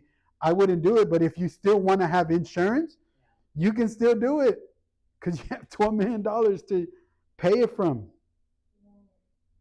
But the concept is that most people get, when the term is up, they don't have anything, or that's what they sell. Versus, like, for the term, they're like, well, you're not going to have anything after 30 years. Why do you want term? But if you explain it this way, the client is going to be like, no, Henry told me I'm going to have 80,000 in 10 years. Or we look through the portfolio and I'm going to have X amount of money. And that's why we need to be fully licensed. And we go back to being fully licensed as well, right? So you can write these monthly packs, $100 a month, $200 or whatever, right? But So it's not in the policy. you have to be fully licensed to do the investment. No, you have to be securities licensed to do the investment. Yeah, you have to have security. And you have to be life insurance licensed to do the life, right? So if you did this right now, Roger, right now, you can do the life part, get paid on the life part. I will do the what? Investment part. When you get investment license, this investment account transfers back to you. It does? Yes, absolutely. Your investment, when you get investment license. You don't get the money? I get the money? What do you mean? Okay, you're saying, Right now, if we did it, you're not investment licensed. You get paid on the life part only. right? I will do the account, the extra $290 a month. Yeah. I would open that account for your client, Yeah, right? okay. You don't get paid. Because you're not licensed. Okay. As soon as you turn that the securities license on, I'm transferring this account back to you. Really? Yes, because it's your client. Yeah, It's your account. yeah. Right? But you couldn't do it at the time. But as soon as you're able to do it, be like, hey, let's go. It's yours. That's nice. But you're doing right for the what? Client. The end winning person is the client first, then the agent, and then the company, because they have already a client with multiple products or whatever, right? So anyway, I did go a little overboard on that, but I want you guys to understand how to do this income builder. I can send you this PDF so you can make the steps through and play with them. Next week when you come, print some of these out and be like, and tell me how it went. If you quoted X for X budget, whatever, you can see the difference on there. When you have the SIE license, go back to that, please. Okay. Like it, okay, let's see, 35 years, they get 859, 44, 440. What percentage does the agent get? So if they're still contributing $290, they get, remember, it's whatever the mutual fund charges, right? If the mutual fund charges 5%, right, they make 5% on that, and then they pay whatever the percent, it typically is like 75% goes to Primerica. Primerica pays us 68% as an RVP. So mutual fund charges what they charge. They pay Primerica whatever the percentage contract it is, which is about 70%, 70 or 75% of the 5%, right? Of the 5% that the mutual fund charges, right? And then we get the 68% as an RVP. So every month they put into 90, we give 68% of whatever the cost of the mutual fund was. Now, let me remember, the more money you have, the cheaper it is to buy a mutual fund. It's not 5%. It might be 2%. Yeah. It might be 1%. Right. Might be less than that. Let me tell you, if you have $1 million, it's a lot cheaper to have it in mutual funds than if you if you have $100. Right? But again, if they're still contributing, you're making that whatever percentage the mutual fund charges, you're 68% of that. But then to keep the account, Can you give me like a dollar value? yeah, well, it depends on the amount. So you got to do the math, right? If it's $290, you times it times whatever the mutual fund is, they charge 5%. So 5% of $290 is like $20 or $15. Every month they contribute, mutual fund charges them $15. They pay Primerica, let's say just to roundabout numbers, they pay $10 to Primerica. Okay. Primerica pays me $8, right? Every month. Every month that they contribute $290. Okay, so really, you're on. Can you open the door for my client and put him and then tell him we can wait in my office? So in reality, you're making $8 times Right. 35 years. I'll be there in a little bit, sir.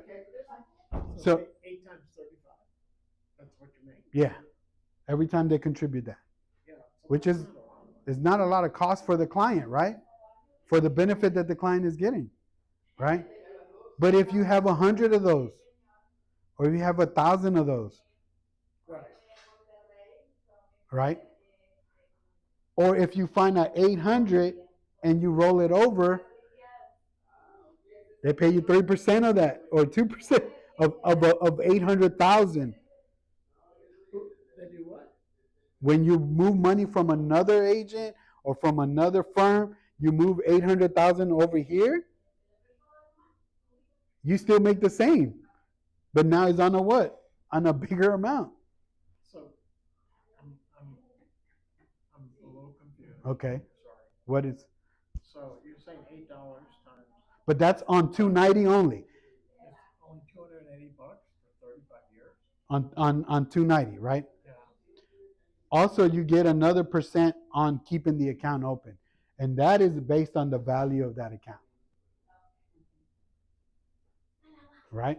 Can you give me a ballpark, something? Yeah, I'm I mean- trying to figure out what kind of money you make. Yeah.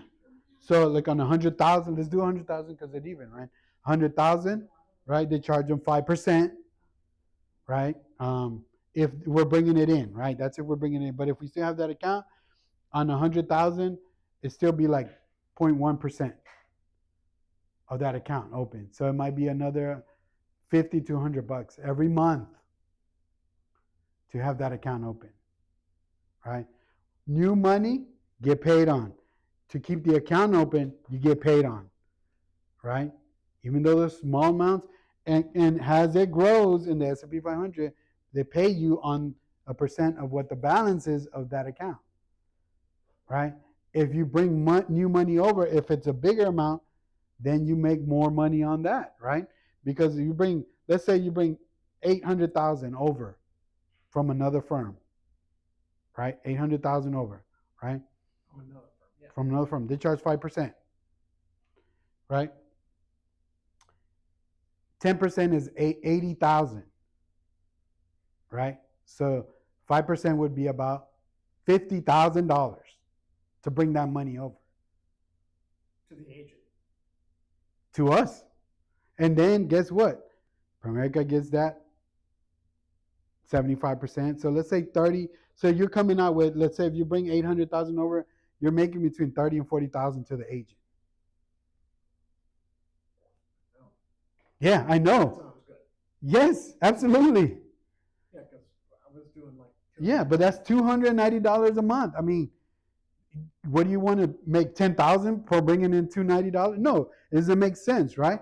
But if you're bringing bigger money, Yeah, but are you going to do both? Absolutely, because if you're doing this 290 and in year 30, right here, the client has 530 and they retire and they have another 530. Guess who they're talking to first? Hey, Roger, I already have 530 with you. my 401k, Yeah, right? yeah. Let's see what we can do with that. Right? That's an extra 10, 15,000 bucks.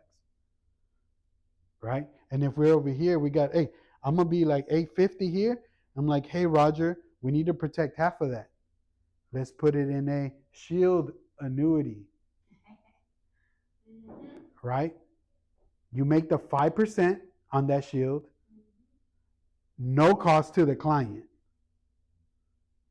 That's on 400,000, 5%, that's another 20 something thousand dollars, $15,000. So they bring, let's say they bring over 500.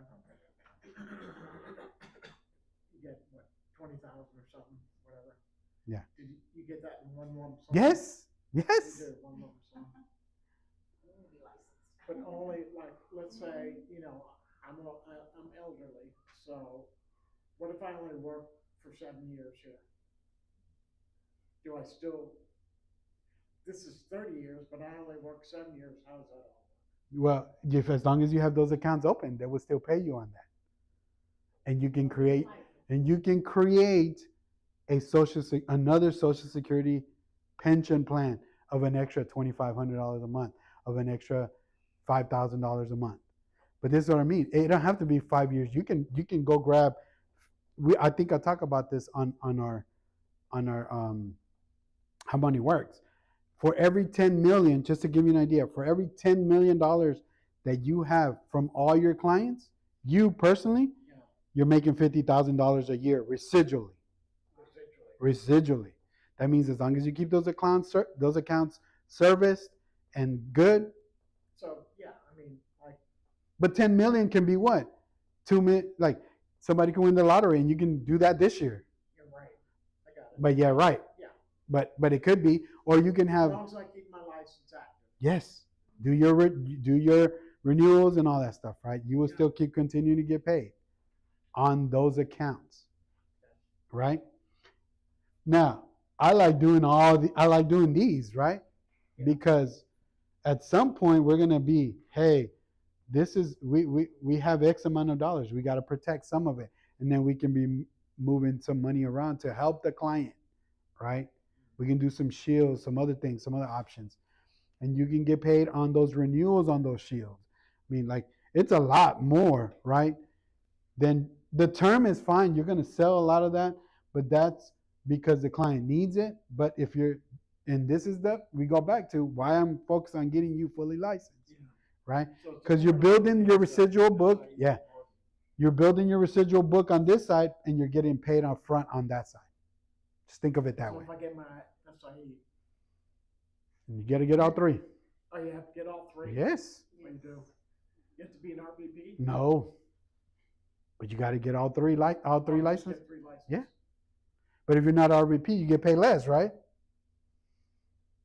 Because remember, there's a contract, right? Different contracts. Yeah. Right. So you might be getting 40% of that mutual fund of the cost or whatever instead of the 60% that RVP does. Oh. Right.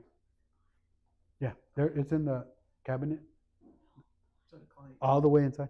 You need to go see your Yeah. client. A little bit.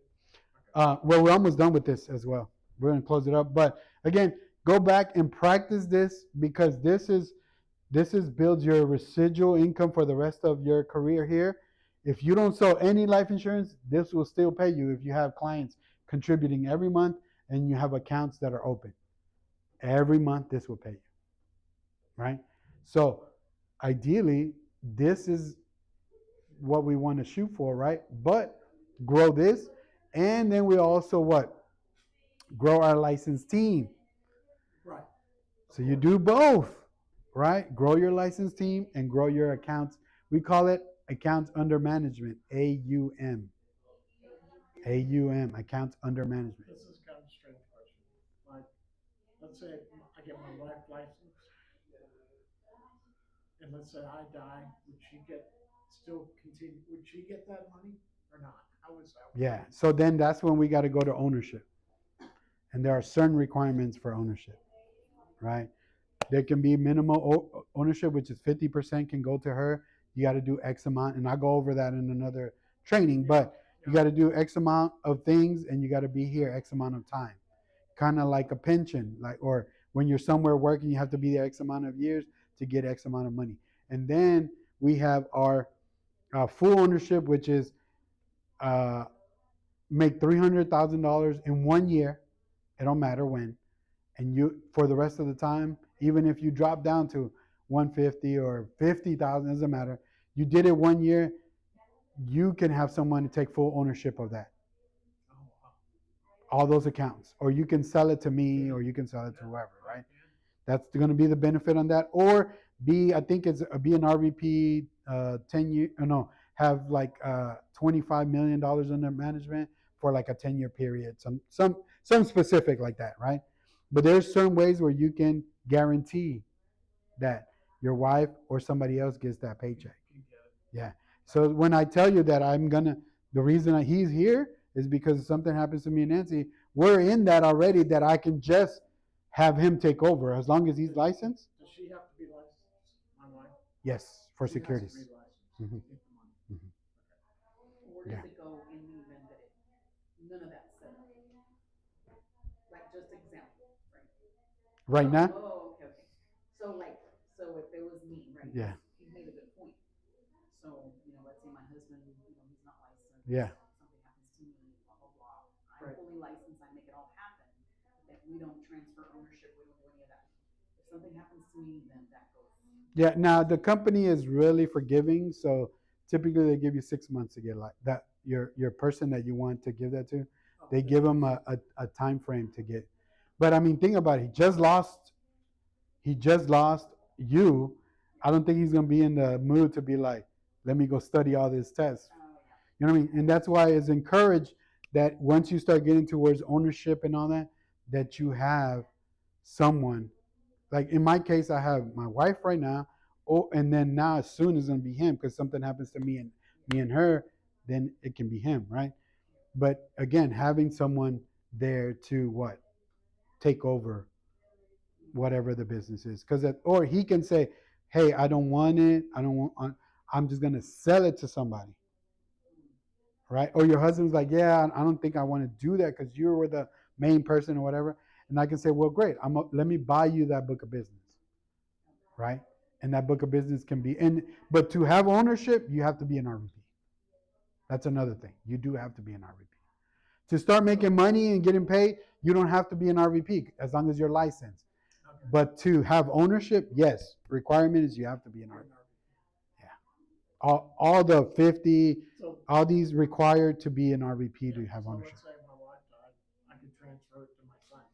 Right. If you're an RVP, yes. And you met all the requirements that the company has for you. And we'll go again, and we'll have another training. We'll do all those. Yeah. But it is, you have to be an RVP because then it makes sense. Right now, if you're not an RVP, you're under my office, so everything runs through my office. It's still my book of business right now. If you look at it in terms that it's yours because it's your client and right now, but again, I'm the RVP. So if something happens to you right now and you had all these clients, then there's nothing you can do, right? Because it automatically goes to the RVP because you're not an RVP. This is RVP required, and you have to meet the criteria of ownership, whatever the company has on there. But again, It's important to be an RVP. and it starts by getting what? Fully licensed. So again, there is a method to the madness of why I'm saying, hey, let's study, let's do this, because I want you to be an RVP. I don't want you to be a district or whatever or division forever. I want you to reap the rewards as an RVP, right? And then you can decide if you want to go for ownership, right? These are the things you got to do, but you already knocked the first parts of the way, which is being an RVP, getting fully licensed and all that, right? This creates an urgency for me to get licenses. It should for everybody, Yeah. right? Because not only you're doing the right thing for the consumer, but for you, in case something happens down the road, is to get licensed and be a what? RVP. Those are your two, urgencies that we got to do, on that end. So, but anyway, I think we went a lot overboard, but again, good information. I'll post this so you can go in there and play with these numbers. Bring a couple next week so we can review them and see what you got, what you thought. But again, you want to know this stuff because there's plenty of other things out there that will be what? The whole life, the UILs, all that stuff that's going to be, when you give them just a term quote, it's going to be a lot of stuff that they're saying that you're missing, or that the client is going to think to themselves, oh, I'm losing all this, when we're not, right? We're just making it better. And this is the way we're going to do it. We're going to buy term and we're going to invest the difference. So you're still going to have the investment part. You're still going to have the insurance part. And we're going to do that for X amount of time till the benefits meet the client's requirements. All right. Versus here, they're not going to have all that. So I could set up a Zoom call, and we could do that together. Absolutely. Absolutely. All right. Thank you guys for being on. I know we went a lot over, but this is why I want people to attend, because it's, again, people can ask questions and all that good stuff. Awesome. Thank you guys. You have a great rest of the weekend.